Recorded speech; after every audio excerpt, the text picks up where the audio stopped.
গুরুদেবের থেকে সত্যিটা জেনে গিয়ে চমকে গেল ইন্দ্রাণী। সম্পূর্ণ জানতে হলে দেখতে থাকো। গল্পের শুরুতেই দেখা যায় যে কুসুম সমস্ত পুজোর আয়োজন খুব সুন্দরভাবে শুরু করে দিয়েছে। এরপরেই ইন্দ্রাণী তখন বলে, কুসুম, এইদিকে সমস্ত ব্যবস্থা হয়ে গেছে তো? কুসুম তখন বলে, হ্যাঁ দেবীমা, এইদিকে সব ব্যবস্থাই কম বেশি শুরু হয়ে গেছে আর প্রায় শেষের পথেও। এখন যদি গুরুদেব আসে তবে পুজো শুরু করতে খুব একটা দেরি হবে না। এর মধ্যেই ইন্দ্রাণী গাঙ্গুলি বারবার করে একটা কথাই ভাবে, যতটা ভালো করে করা যায় এই পুজোটা করতে হবে, কোনো যেন বাধা বিপত্তি না আসে, এমনটাই ভাবতে থাকি ইন্দ্রাণী। এর মধ্যেই দেখা যায় গুরুদেব চলে এসেছে বাড়িতে। গুরুদেবের পা ছুঁয়ে সবাই আশীর্বাদ নেয়। তার মাঝখানে অনুশ্রীর শরীরটা খুবই খারাপ লাগতে থাকে। অনুশ্রী অনেকবার বমি করতে থাকে আর তার মাথাটা ঘুরতে থাকে। তার মধ্যে ঈশান খুব রেগে যায়। অনুশ্রীর সাথে সাথে কুসুম আর ইন্দ্রাণী গাঙ্গুলিও চলে এসেছে ঘরে। তখনই কুসুম বলে, আমি এক কাজ করি, অনুশ্রী ম্যাডামের জন্য কিছু একটা করে নিয়ে আসি। অনুশ্রী বলে, না না কুসুম, আমি আর এখন কিছু খাবো না। এর মাঝখানেই যে সমস্ত সিমটমস রয়েছে সেগুলো দেখার পরে ইন্দ্রাণী গাঙ্গুলি বুঝতে পারে আসলেই কী রোগ হয়েছে অনুশ্রীর। এর মধ্যে ঈশান বলে, এই জন্য আমি বারবার করে বলি যে এরকমভাবে না খেয়ে থেকো না, উপোস করবে আর খাবে না, তারপর দিনের শেষে শরীরটা খারাপ করবে। এই জন্য আমি অনুশ্রীর ওপরে রাগ করি, তুমি জানো মা। ইন্দ্রাণী গাঙ্গুলি বলে, শোনো ঈশান, আগামী 9 মাস ওকে একদম বকাবকি করবে না, বুঝতে পেরেছো? আর অনুশ্রী এমন কোনো কাজ করেও না যার জন্য তোমায় ওকে বকতে হবে, এই কথাটা ভালো করে মাথায় রাখবে। আর এর মধ্যেই ঈশান বলে, 9 মাস বকবো না? কিন্তু কেন, কি হয়েছে? এরপরে ইন্দ্রাণী গাঙ্গুলি বলে, আমি যদি ভুল না হই তাহলে আমাদের অনুশ্রী মা হতে চলেছে। কি অনুশ্রী, আমি ঠিক কথা বললাম তো? আর ঈশান, তুমি হবে বাবা। এটা শোনার পর ঈশান নিজের কানকে বিশ্বাসই করতে পারে না আর বলে, কি বলছো কি মা, আমার তো তোমার কথা বিশ্বাসই হচ্ছে না। কুসুম বলে, হ্যাঁ ঈশান সাহেব, বিশ্বাস করতে শিখুন, অনুশ্রী মা হলে আপনি তো বাবাই হবেন। কেমন লাগছে বলুন?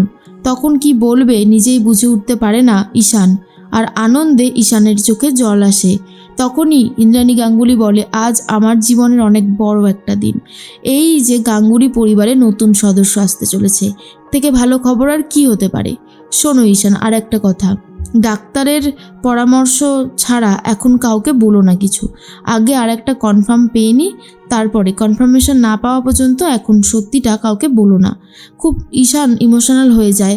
ইন্দ্রাণী গাঙ্গুলি বলে, কুসুম চলো, আমাদের ওইদিকে পুজোর ব্যবস্থা করতে হবে তো।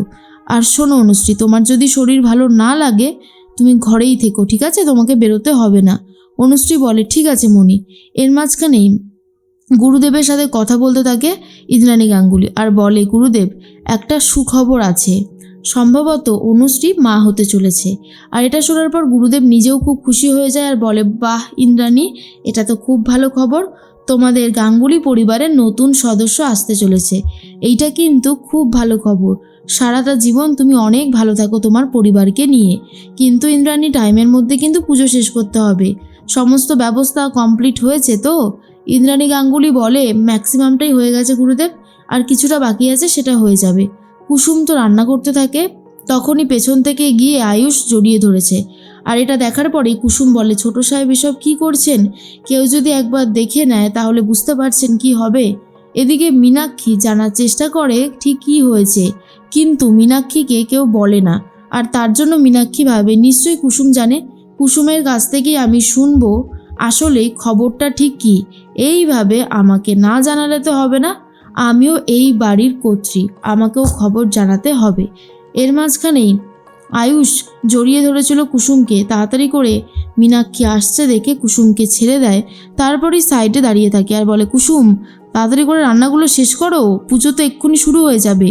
মীনাক্ষী বলে, কি ব্যাপার, এরা দুটিতে এখানে কি করছে? আয়ুষকে কেমন যেন এখন একটু অন্য রকমের লাগে, মনে হয় ও যেন সবসময় কুসুমকে মিস করছে, তাই কুসুমের কাছে চলে আসে। ব্যাপারটা বেশ অন্য রকমের। তার মাঝখানেই কুসুম ভাবে, যেভাবেই হোক না কেন এই পুজোটা সফল করতেই হবে। ছোট স্যারের মঙ্গল কামনায় দেবীমা পুজো রেখেছেন। এরপর আয়ুষ রান্নাঘর থেকে বেরিয়ে যেতেই মীনাক্ষী তখন বলে, শোনো কুসুম, দিদি কি খবর বলছিল গুরুদেবকে? কি খবর আছে বলো তো আমাকে? কুসুম বলে, আমি তো জানি না ছোট মেম সাহেব, আপনি বরং দেবীমার কাছে গিয়ে শুনে নিন। মীনাক্ষী বলে, খুব বার বেড়েছো তাই না? কি ভেবেছো তুমি আমাকে বলবে না আর আমি জানতে পারবো না? কুসুম বলে, আমি তো জানিই না কিছু, তাহলে আর আপনাকে কিভাবেই বা বলবো?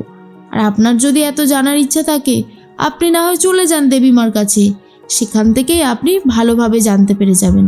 সেজন্যই তো বললাম। এর মাঝখানেই ঈশান খুব ইমোশনাল হয়ে অনুশ্রীকে বলে, অনুশ্রী, আমি ভাবতেই পারছি না যে আমি বাবা হতে চলেছি। খুব আনন্দ হচ্ছে জানো, মনে হচ্ছে যেন জীবনটায় নতুন কিছু একটা হতে চলেছে। এরপর অনুশ্রী বলে, ঠিকই তো, আজকের দিনটা আমাদের জীবনের একটা অনেক বড় দিন। এর মাঝখানেই ঈশান চলে গেছে আয়ুষকে খবরটা জানাতে, আর বলে, ভাইদা তোকে একটা দারুণ সুখবর দেওয়ার আছে রে। তখনই ভাইদা বলে, তাই নাকি? কী সুখবর বলতো? ঈশান বলে, তুই জেঠু হতে চলেছিস আর আমি বাবা। এটা শোনার পর আয়ুষেরও বিশাল আনন্দ লাগে আর বলে, সত্যি?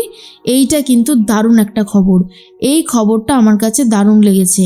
এরপরে ঈশান বলে, জানিস তো ভাইদা, আজ আমার অনেকটা ইমোশনাল লাগছে, মনে হচ্ছে যেন কত বড় হয়ে গেছি আমরা, কত সব কিছু চেঞ্জ হয়ে গেছে, আমিও এখন বাবা হয়ে যাব। এর মধ্যেই ঈশান এমনভাবে এসে আয়ুষকে জড়িয়ে ধরেছিল যে আয়ুষের পাঞ্জাবির বোতামটা ছিঁড়ে যায়। আয়ুষ তখন ভাবে, এই বোতামটা লাগানোর বাহানায় আমাকে কুসুমের কাছে আবার যেতে হবে। এরপরে কুসুম আর অনুশ্রী দুজন মিলে কথা বলতে থাকে। অনুশ্রী তখন বলে, আমার না ঘরে থাকতে একদম ভালো লাগছে না, কি সাহায্য করতে হবে বলো তো কুসুম, আমি তোমাকে সাহায্যগুলো করে দিই।